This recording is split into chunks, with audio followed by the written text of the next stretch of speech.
Uh, can everyone hear me? All of y'all can hear me? Yes, Yes, Yes, yes, I Nathaniel. can. Yeah. Okay, cool. Thanks a lot. That's the most spoken sentence in the last 4 or 5 months across the world. The second most spoken sentence globally is, "Can you see my screen?" Uh, so hopefully you can see my screen at this point. yes, we can. Um, okay, Can. so let me get, yeah, thanks a lot. Yeah. Okay, let me get started, and we'll keep this informal. So at any point, if any of you all have any questions, feel free to stop me, or you can put it in the chat, and then I'll try and respond, during the presentation stuff that, or at the end also we can, take it up for. I can take up the question. So the agenda for today is I wanted to kind of walk through some background to this whole, data methodology. How has location intelligence sort of progressed over the years, and so on and so forth. Then there are a couple of data sources which we are very specific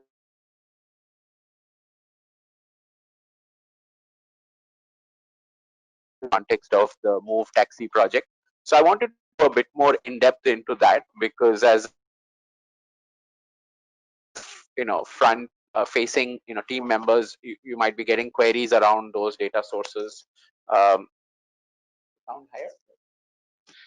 You might be getting queries around those, and it'll be good to know a bit more details. So I'll do a bit of a deep dive on that.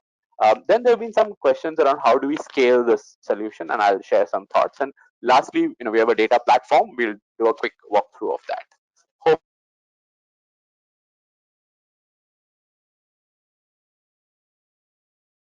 to start off, I wanted to kind of highlight how movement, as all of you all are aware, and as because of the pandemic, and so on and so forth, there has been a lot of changes in the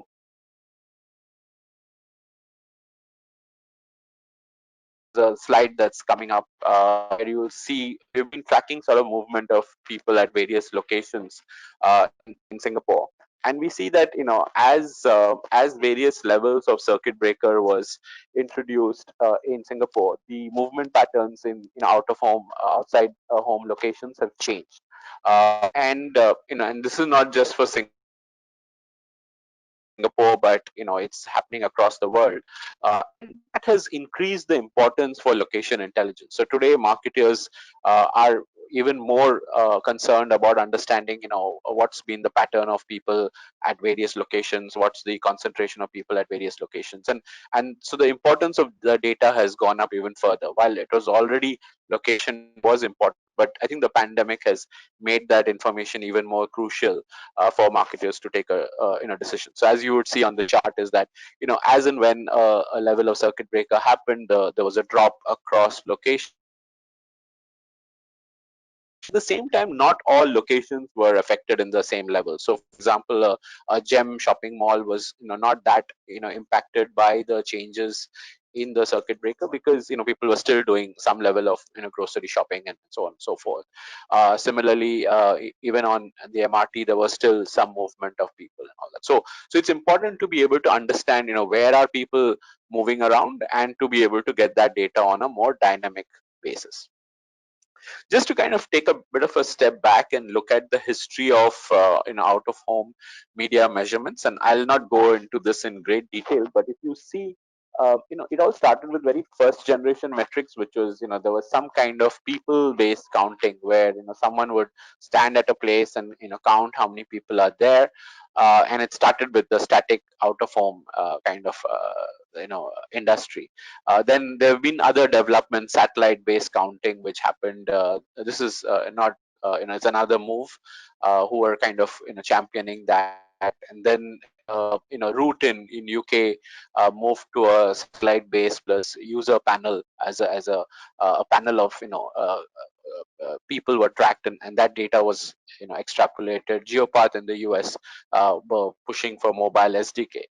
So at various generations, various entities have been looking at different ways of counting people in a and in moving walls, we believe we've been kind of pushing for the fifth generation of this metrics, which is more of a multi-sensor approach, where we understand the technological limitations of each and every technology, and we use multiple technologies at the same time, so that we are able to get a more robust estimate. And that's something which we have been kind of pushing globally.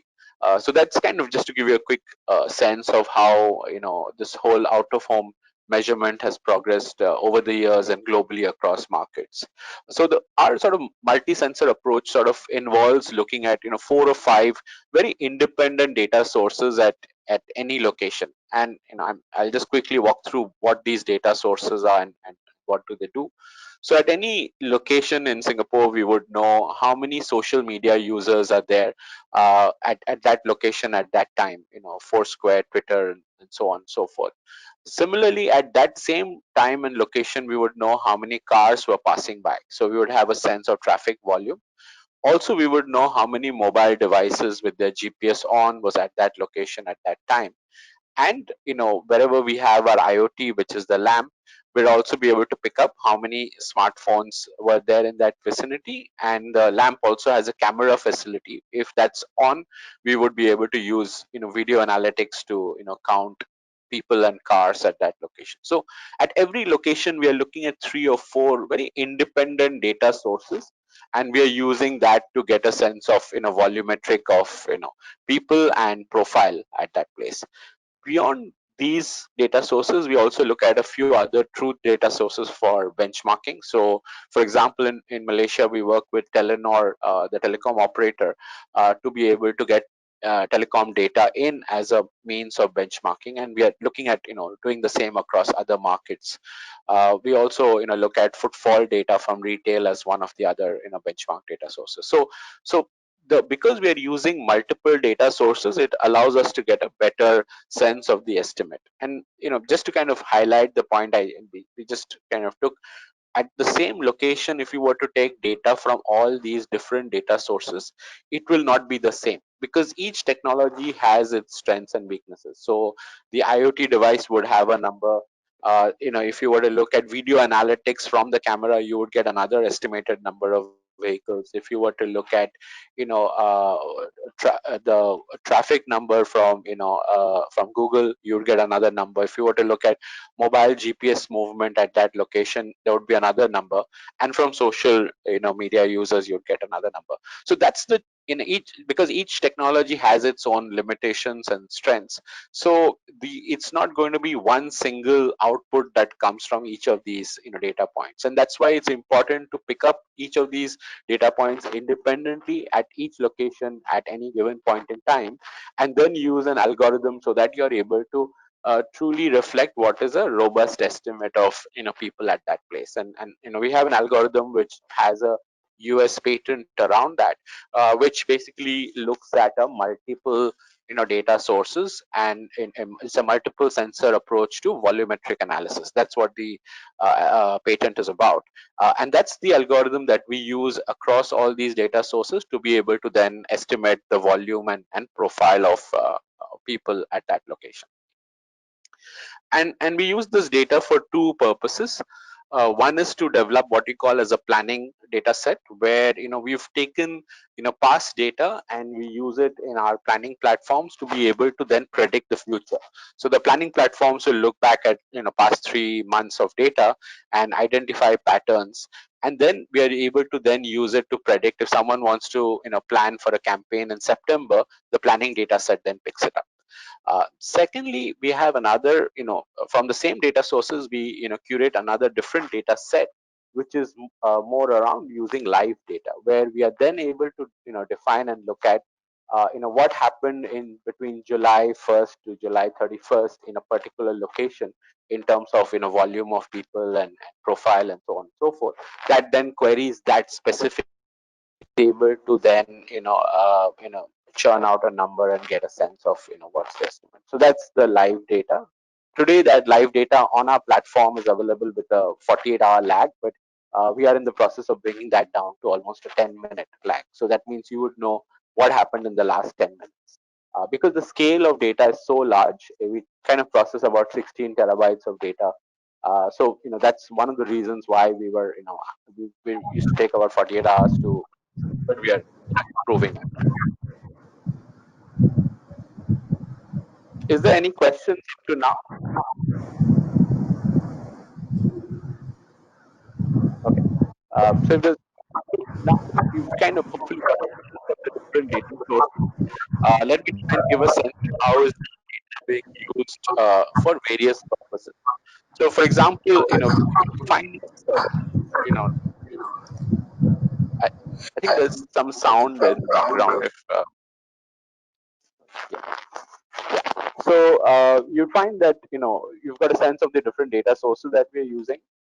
Also, you'll find on the left hand side there are some sort of parameters that we are tracking. So whether it's reach, reach is basically the unique number of people at a location. Potential views is the duplicated number of people at that location. So reach is unique versus potential view is like impressions, where we count the repeat. And frequency is the number of times an average person has been at that location. Demographics, as you know, is age, gender. We also pick up audience segments, and we also are able to do attribution to a physical outlet or a event. So how many people who had seen a taxi wrap or who are at a billboard, did they go to a specific outlet? So those are some of the sort of data points that we are picking up, and we use the different data sources to be able to calculate that. So for example, for reach, we would use the vehicle traffic, mobile SDK, the IoT data, and if the telco data is available, those would become the source of getting to reach.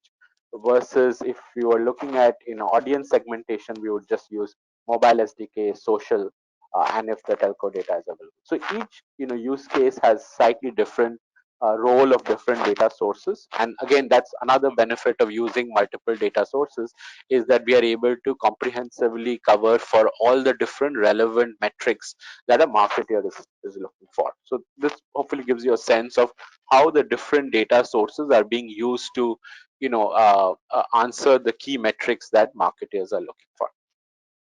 Now, this was a bit more sort of generic, where I'm kind of giving you a sense of all our data sources and how it's being used. Now, I wanted to kind of deep dive into the Moove Media, taxi case. I think a lot of you all would have seen that we did some test projects where we were tracking a taxi over a few days, and we had an output. I won't go through that whole output again, but just for a refresher, the kind of output that we had was we were able to track the movement of a taxi on a day-to-day basis, and because taxis move in unpredictable manner, it becomes important to kind of track their GPS movements and get a sense of where they were going. And based on the taxi movement across a 6-day period, we were then able to get to metrics like what was the cumulative potential views, or cumulative impressions that was delivered by that one taxi across 6 days. Also, we were able to get a sense of what was the unique reach, i.e., what was the unique number of people who had a chance to see that taxi. And you would see that about 42,000 people were uniquely reached versus 42,800 people were reached by the over the 6 days as potential views. So that means about 800 people had a chance of seeing it more than once uh, during those 6 days. So so that's at a very kind of like a campaign level metrics.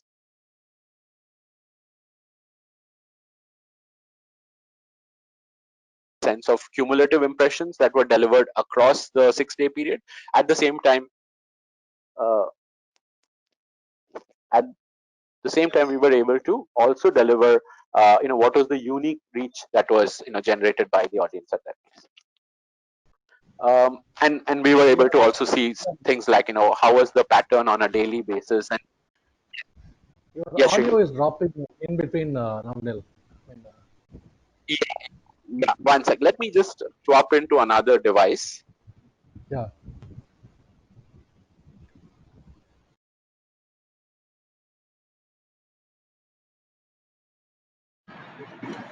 Yeah, sorry for that. Is this better?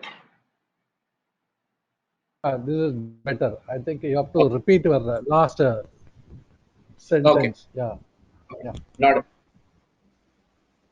So what I was mentioning was that from the test case, what you would have seen is that we were able to get a sense of what was the delivery across a 6 day period in terms of impressions by the taxi. Also, we were able to get a sense of what was the unique number of people that was delivered by the taxi. And if you see the difference, there were about 800 people who actually had a chance to see the taxi multiple times. So that is the kind of metrics that we are able to generate on a moving taxi. And then we were also able to see what was the daily pattern, and we even matched that to the different routes. So, for example, day two had a higher number because the route that the taxi took that day was more in the CBD areas, more shorter distances, versus on the first day it was going in the more of the outlying areas. Similarly, on 6th April, there was actually a jump in terms of audience delivery, primarily because, if I remember correctly, there was an additional circuit breaker that was coming in on the next day. So there were more people out on the streets, buying last minute groceries. So it's quite a dynamic data where you are picking up movement on a daily basis. The movement of people is reflective of what's happening in society. And that's the value of this data. It's not a static, it's not a sample based data, but it's big data which is quite dynamically being picked on a regular basis. And on that same project, we were also able to showcase how we are able to get to various segments, and these are the IAB segments that marketers today are making their business decisions on. So businesses are today not just buying on generic eyeballs or just male female, but they are trying to understand what portion were sports enthusiasts, what portion were interested into property, and so on and so forth, because they are then trying to target and sell to them. And we because we pick up movement of devices, and we have visibility on the apps on their phones, we are able to then start profiling in those same segments which are similar to the IAB segment. So again, this was what we had done in the project. I just wanted to kind of remind ourselves of the kind of information that's possible for moving taxis, and we'll show you the same data point also on the platform. Now, what were, in this case, what were the key two data sources that was, most relevant was the GPS movement of devices and the IoT, the lamp which was placed inside the taxi. So, since these were the most, crucial data points, data sources, I thought I'll just do a bit of a deep dive into those data sources so that you understand exactly how they work. So, the way the mobile SDK data works is that we actually work with different, app aggregators. So there are different app aggregators who have, access to multiple apps in Singapore and also, globally. And they are picking up, location data of individuals. So if you have, as a person, individually, if you have a app like a food ordering app or a taxi ordering app or any other utility apps on your phone, a lot of them are sharing out locations, and app aggregators work with these app providers to be able to then bring that available to organizations like ourselves. And we get this data on a continuous basis. So and the kind of output that we get from each of these operators look like something like this. Sorry, it's a bit of a busy chart, but I just wanted to give you a sense of how the raw data looks like. So we would pick up at any point in time what is known as an ad ID or IDFA, which is a unique identifier for every device. Then we would pick up a lat long, which is where that device was seen. We would also get a timestamp, as in what was the time that was when that device was seen, and if that location is linked to any brand. So, for example, in the first row, if you see that device was seen near Charles and Keith, and it was in a shopping mall called Fahrenheit in Kuala Lumpur.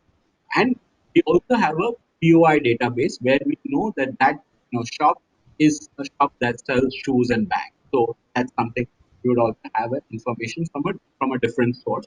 And then there is a confidence level that's associated in terms of how confident are we that this device was near this location.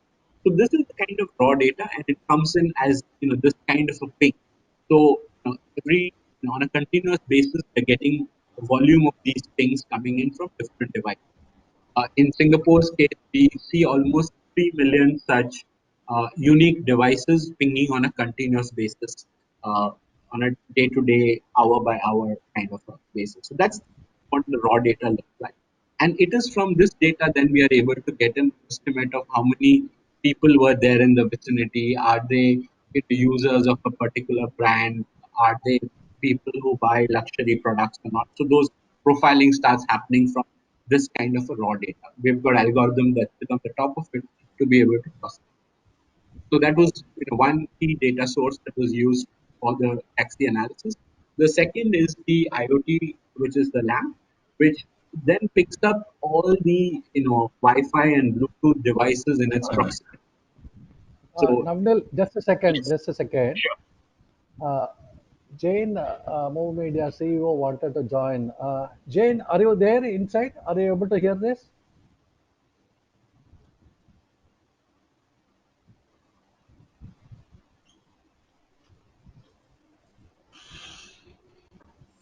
Hello, Jane.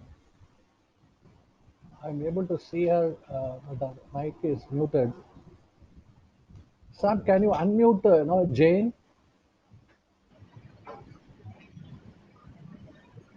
Sorry for interruption, Navnil. No problems. Yeah, I'm trying Yeah. to. Sam, can you help unmute Jane because I can't do it. Yeah, Yeah, I'm Jane, unable can to you mute hear? it.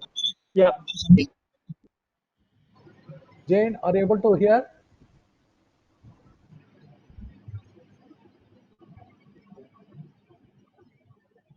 Jane, can you see the presentation and are you able to hear us?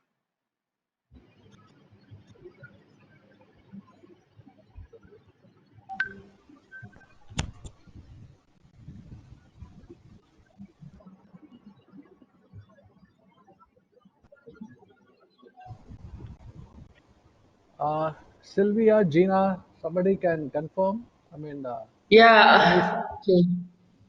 I, I, I see her now. She is already in. But, Yeah. Let me check.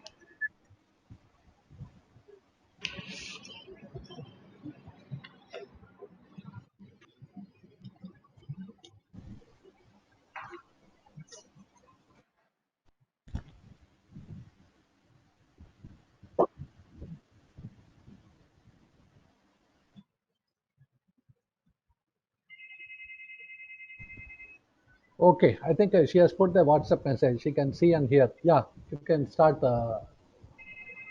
You can start the Navnil. Uh, Okay. just send me Yeah. a message. Yeah, thank you. Okay.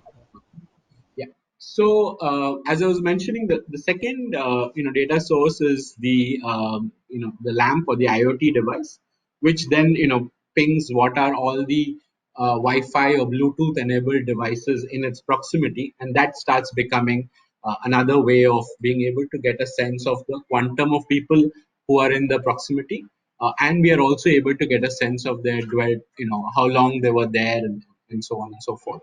This is how that raw data looks like. Again, it will look a bit gibberish to a lot of you, but I'll try and sort of explain. So every mobile device has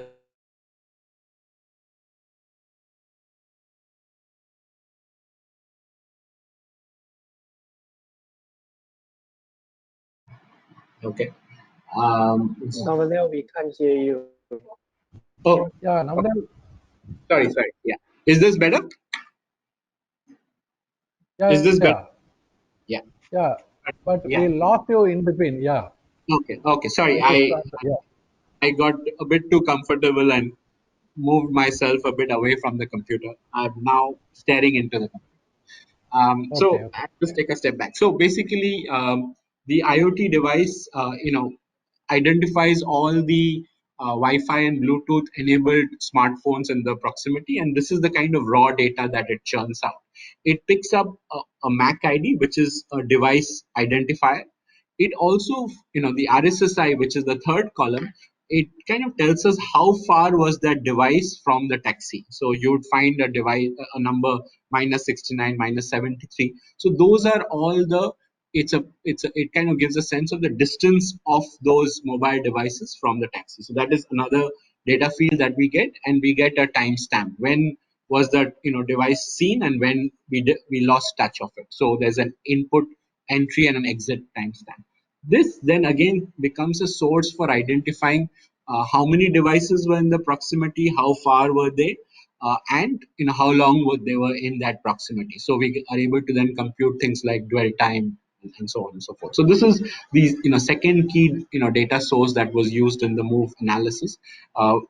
Using the lamp. The benefit of the lamps is it gives a fairly accurate, sense of how far were these devices from the moving taxi. So that is how, if you remember, when we were able to, get to things like, how many devices were seen, we were, picking that up from the mobile devices, from the mobile GPS pattern. We were also able to get a pretty accurate reading from the lamp that was on board this taxi. So that's the role that the lamp plays in terms of getting a very accurate sense of devices in the proximity. And we can define that, whether we want to see only people who are 50 meters away from the taxi or 100 meters. For the purpose of the analysis, we had looked at only 50 meters to be able to clearly see how many people had a good chance to see a taxi ramp. The lamp also allows for getting dwell time, as in average amount of time spent near the taxi. It allows getting a sense of what was the kind of device brand that the people had, and so on and so forth. In some use cases where the lamp camera is on, it was not switched on in the taxi use case, but in other use cases we have, including one of your out of home locations, we've used the lamp with its video capability. It is then used for counting number of vehicles in the proximity, or number of people in the proximity. It uses video analytics to do that, so it's an automated count that it's capable of. So hopefully, I've given you a sense of, at least the mobile SDK and the LAMP data source, and, what it means, and, what's the kind of raw form that, data takes shape. I wanted to kind of now talk about how do we scale the solution. So as we've, done it across one taxi for a few days, but we are looking at scaling it. And I wanted to give you a sense of how that scaling, what is required for it. So the first thing is, because on these taxis that we were running, we had data from both GPS as well as LAMP, and obviously the LAMP gets a much more accurate number than the GPS. So that's the key benefit of the LAMP, and because we are picking up both, we are able to see that. So as part of scaling, we believe that the lamp needs to be in a subset of taxis so that we keep continuing to get a more accurate sense of the media metrics in terms of the audience metrics. However, the GPS data which the taxi was sharing also helps us get some sense of the ad IDs which are used for mobile retargeting. So what Puneet was talking to you about mobile advertising yesterday, one of the key inputs is the GPS, because then we know exactly which locations the taxi was, and then we are able to do targeting from a mobile point of view. So that's the benefit of the GPS data. We have also got an algorithm which starts extrapolating what happens if you add more taxis. So we have data on one taxi, and then we've also got some raw data about 50 taxi movements. We have got an algorithm which is now being used to predict what happens when from 10 taxis you move to 50 to 60. So that then starts allowing us to get a sense of the impact of a fleet, because the advertising buys are in sets of 100 taxis. We will not be able to place lamps in all 100 of them. So then that has to be done through an algorithm which is able to then predict what happens in terms of delivery of 100 taxis or 50 taxis and so on and so forth. And as I mentioned, the GPS data becomes the source for the mobile advertising. So I'm showing you some of the analysis that we are doing from the 50 taxis. So we've got raw GPS data from your end for 50 taxis, and we've built that into a model. So the model looks at overlaying all of these 50 taxis, and this is just one day. One day.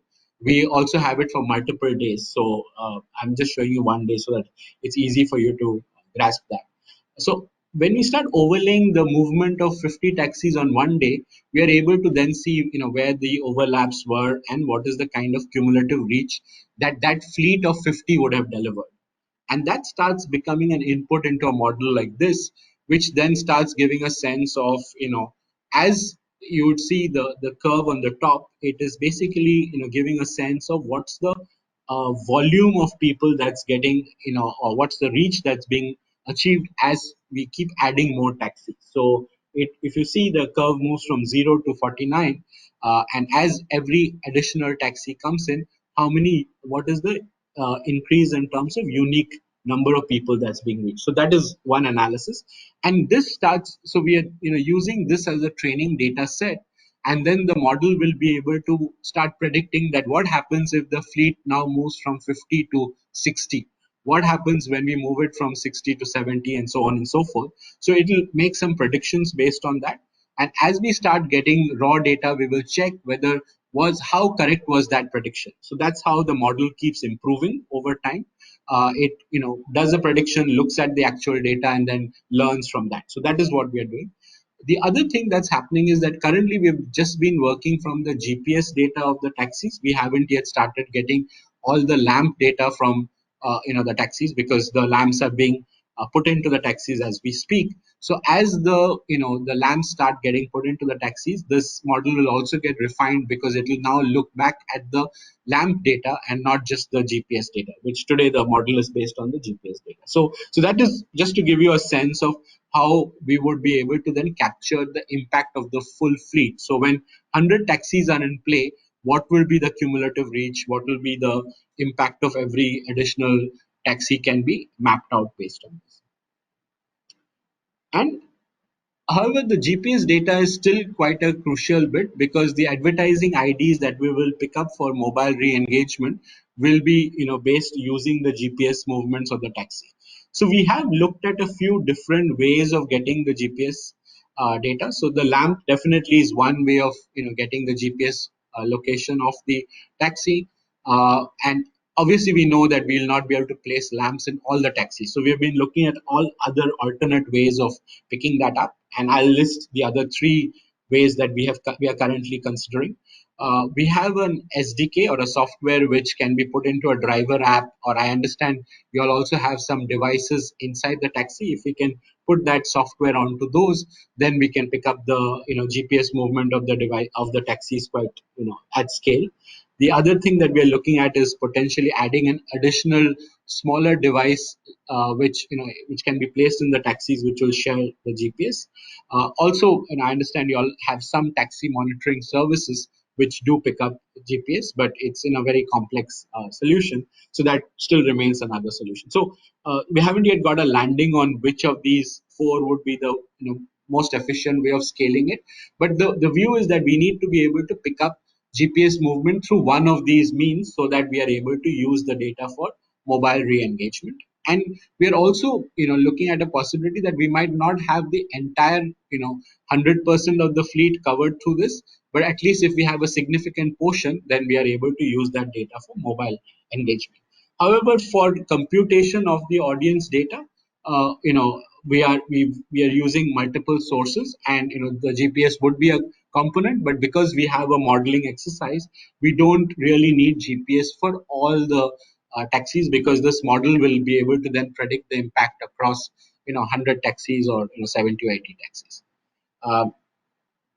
Hopefully, sorry, I'm going a bit fast and it's quite technical. So at any point, if you have any questions, feel free to stop me and tell me, can you explain this better, or things like that, because this is something we do on a day-to-day basis, but it's not something that you all do on a day-to-day basis. So if there's some points that are that require further clarification, feel free to let me. So what? Yeah. So Navanil, one of the one of the questions are now coming up with from Stanley. I mean, he has been he's chatting with me on the side. On this taxi, whatever you have just explained, for the one taxi, out of the 50 taxis, GPS map and all that, which the model should emerge and all that. So, I mean, by when can we share is one of the question. And what is the frequency of this GPS coordinates that you would be requiring on an ongoing basis? Is another question. Great. And Thanks. how do they push the GPS coordinate, to our system in a Yeah, seamless manner, systematically in an automated manner is another uh, follow-up question coming up. Yeah. great. No, I think a very valid question. So let me try and answer them specifically. So this is the model that I'm sharing is a live model. So this is actually based on the 50 taxi data that we had. So this model is already there, and we are now. So as we put up more lamps into taxis, we'll be able to test this model out and see whether what we were predicting was it correct or not. So that is sort of one point. The Okay. second is the GPS data, as I said, we needed primary for the mobile re-engagement and to be able to get profile of audience. So the more we have it for the taxis, it's better. And instead of a batch processing, we would need to set up a data pipeline where we can pick that up. So that would be the means for getting it. What I've tried to do is, to make it specific, I've kind of worked out a sort of proposed go-to market for the data analysis, and it's up for discussion. But my suggestion is the advertising buy sets for any campaign, if I understand correctly, is about 100 taxis. So my suggestion would be that we would have at least 10% of those taxis to be lamp enabled. The benefit of that would be that we would, for those 10% of taxis, i.e. 10 taxis, we would have actual audience delivery. We would have GPS locations for the ad IDs and profiles. So that would give us that, and that then becomes a further input for build strengthening the model that we already have. And it'll be a continuous effort, because every time, because taxis are so unpredictable in their movement, we have to keep seeing data points from multiple taxis to keep adding on to the model. So every campaign would have at least 10% of taxis with the lamp. So that becomes an input for the model. At the same time, for that campaign, we would establish a baseline in terms of audience, and we would have the GPS for the ad IDs. And lastly, we've calculated, for assuming that we have it for these 10% of taxis, the margin of error is about 25% with a 90% confidence interval, which we think is a fairly acceptable framework for the industry metric. So that is the kind of model that I would propose for every campaign going in, at a bare minimum. Obviously, for each campaign, if we can get more taxis with lamp enabled, that margin of error will come down. So instead of 10% of the taxis, if we did 20% of the taxis, the margin of error will come down to about 17%. So that is, so this would be kind of like a baseline. If we can set for every campaign, I think this would be a fairly scalable thing. And if we have this, then we automatically, because the lamp would be there on those devices, we would automatically get the GPSs, and we will be able to, get the ad ID. So all of that would be happening, within the existing infrastructure, which will not require any incremental effort. So that's my sort of proposed way where, we can go to market. Sorry, Ritesh, can I just cut you for a while? I want to Sure. check. So, if you're referring to 10 taxi with LAMP enabled, so for example of 100 taxi, it means that we need 10 taxi to be installed with LAMP. Am I right? Yes. Yes. So, other than this with LAMP, how many of the remaining, are you saying that remaining 90% we need the GPS data from the taxi company? So there are two ways. So ideally we would want it, because that GPS data will become the input for the mobile engagement bit and for the profiling. Yes. So ideally we would want it for the Yeah, but remaining 90%.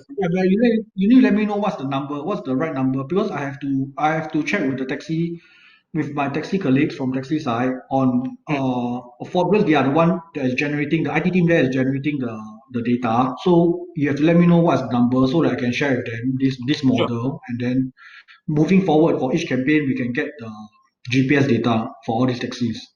Sure. So if you ask me, from a very ideal scenario, I would want it for the 100. I mean, that's the That's the, that would be my first starting point. But I understand some of the limitations. So that's why if even if we have for the 10% of them, we can work around it primarily because of a few ways. So one is we would use, the data from this 10%, and we have the model to be able to extrapolate it across 100. So we would have a fair estimate of audience metrics.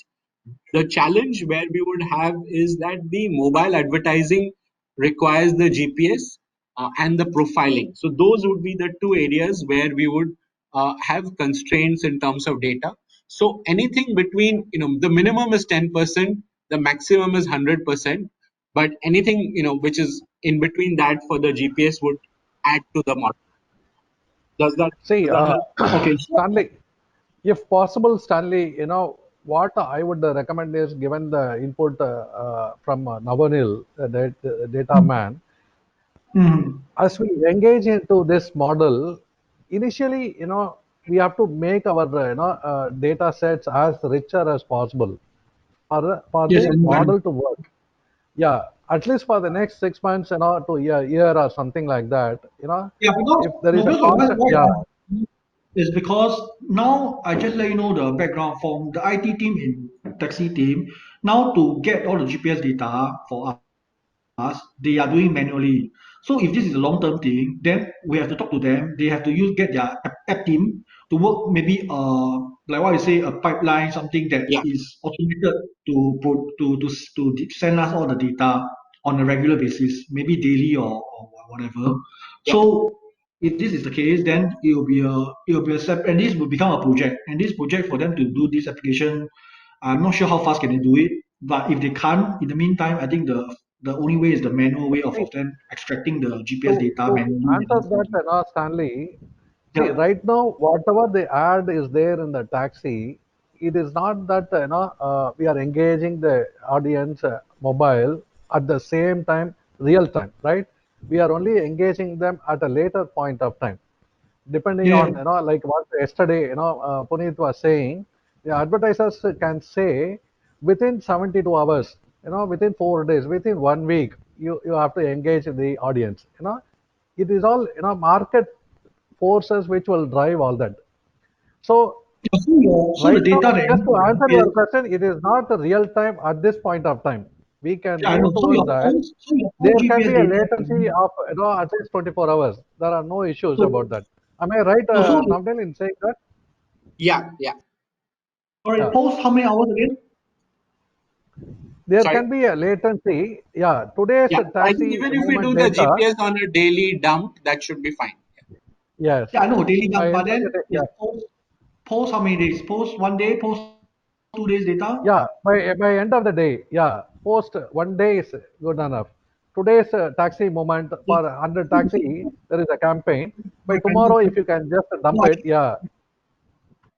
I share with them that, but now the process for them is they have to manually extract. Then if they are going to do it daily, this is an additional thing. So that's why they are suggesting if this is going to be a daily thing for them to extract all this data, they will have to get their app team to work on automation part, something automation that you will just download and then send to us, rather than having them to download manually, extracting it manually every day. Okay, so I think we can. It'll be good to have a discussion directly with the team, and we can put a few options on the table, like an API based stuff or a Yes, yes, typical format which reduces efforts. So we can set that. yes. We need to reduce effort because for them to do it manually, I don't think they will be able to do it if you want it Yeah, to be given to us on a daily basis. yeah, and I understand that. Yeah. Okay, So, can sorry. Okay, you can continue. yeah, no. I think those are very relevant questions. But I think we'll probably have to do that on a small group and try and solve that. Okay. Any other questions on up to now? Okay, if not, because I'm quite cognizant of the time, we've got about 9 more minutes. So I've on your screen, what you can see is our data platform. What I've done is, we've put in, while we haven't, placed the lamps in all the taxis, I wanted to showcase the capability of the platform. So as of now, what we have done is we've just set up a campaign where we have used the taxi stands as a reference point. Eventually, when the taxis are set up, the lamps are set up on the taxis, it will refer back to the taxis itself. But as of now, because I wanted to showcase the capability of the platform, I've linked it to taxi stands. And what you're seeing is on the platform, we are showcasing what it will look like if you were to look at from July 1st to July 31st. So these are all the locations where the taxi stands are. And the platform is then able to start churning out stuff like what was for those 5 taxis, what would have been the potential views, would have been the unique reach, what would have been the frequency generated during that period of July 1st to July 31st. So that's it automatically computes that, and is able to then start giving a sense on a per single taxi basis also what would have been. So obviously the first one delivered very high in terms of potential views and reached versus a fifth one, and so on and so forth. So it starts giving a relative impact of each of the taxis that's available on the platform.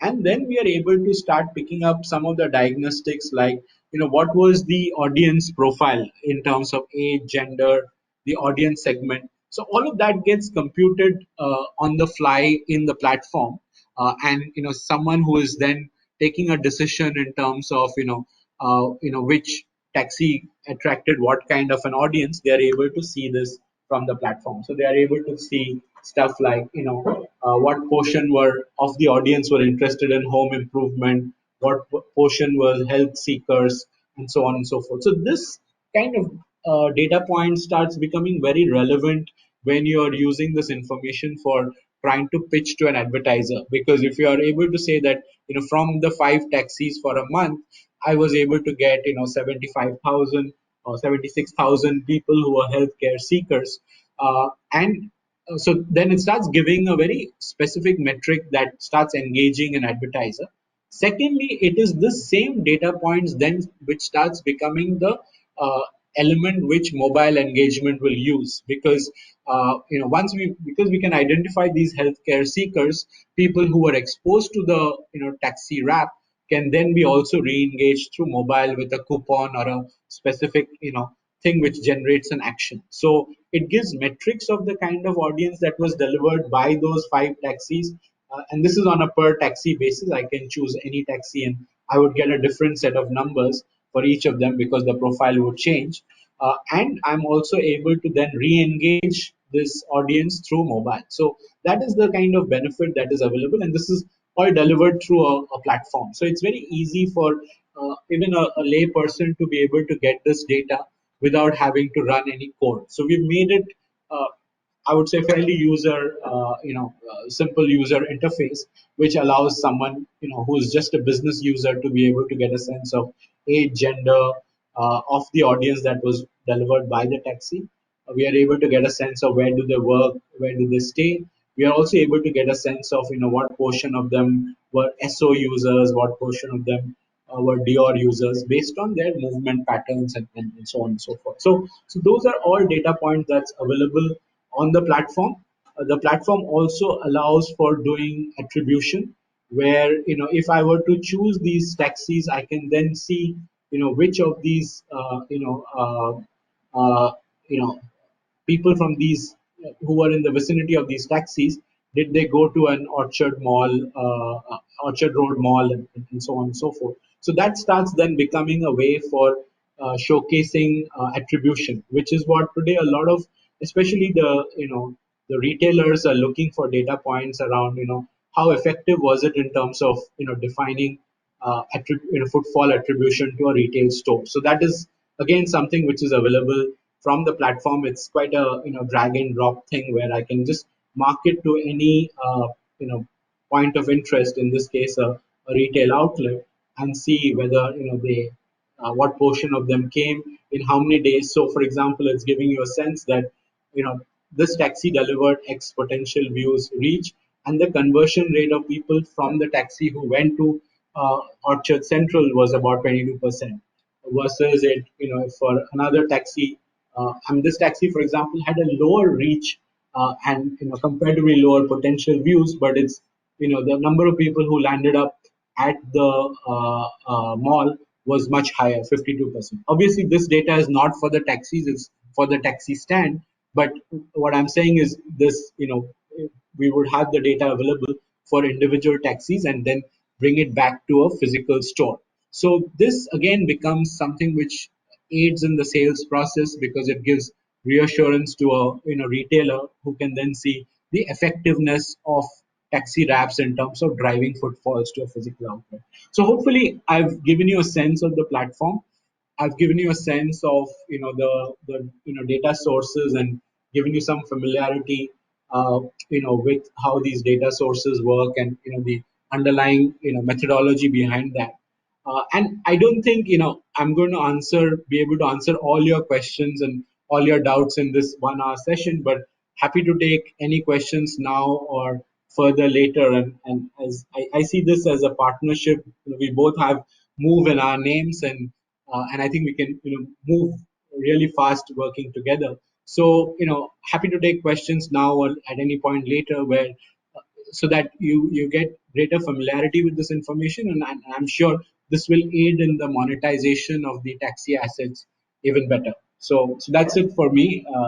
We still have 2 more minutes, so if there's any further questions, I'll follow up with Stanley on the process for the GPS delivery. So we'll need to sort of work on that as a subgroup, and I'll work on that with Stanley. But any other questions on the data or relevance to advertisers, happy to answer.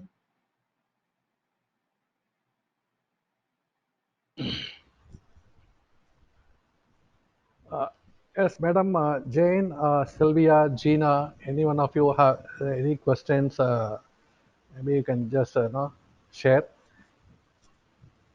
Or anyway, tomorrow the whole session is going to be more of how to go to market and all that. I mean, we have more interactive sessions and and showing our platform and dashboards and all that in terms of how to create proposals and so on and so forth. But yeah, Thanks, anything, Srini. yeah, anything on data or Puneet is also available. I mean, yesterday's session, today's sessions. You have any questions? Feel free to ask. Maybe for the next few minutes we can still answer it. Otherwise, you can compile it and then take it for tomorrow. Yeah, Sylvia. Okay, I Yeah. think about it offhand. I'm not sure if the sales floor has any questions. Because Yeah. I didn't really go through the whole presentation. So I think I'll go through the recording later. Definitely Okay. we'll have questions back to you, but probably not now. Mm-hmm. Yeah. The rest, people.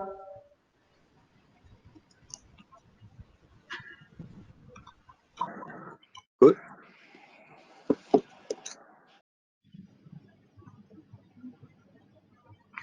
Minghan, any questions? No worries. I think we'll anyway send out this presentation. So I mean, as I said, it's quite a lot to absorb in an hour. So I understand, and it's quite a new stuff. So we'll send out this presentation. So I think feel free to mull over it, and either in tomorrow's session or even you can Yes, please send this over. Probably together with yesterday's session. yeah, and Yeah. happy to follow up with any further questions via a call or an email. So not a problem. Yeah, appreciate. We will. Yeah. Okay, Okay. so Okay, I Sylvia. think if there's no questions, what I'll do is I'll wait for the recording, and then we will gather the questions and come back to you. Yeah. Okay. Okay. That's great. Thanks. Okay, Yeah. Thank you. Thank thank you, you. Sylvia. Thank you. Thank you, Yeah, Jane, Gina, everyone. Yeah. Thank you. Okay, thanks thanks, all. guys. Bye bye. Thank you. Thank you. Right. Bye bye.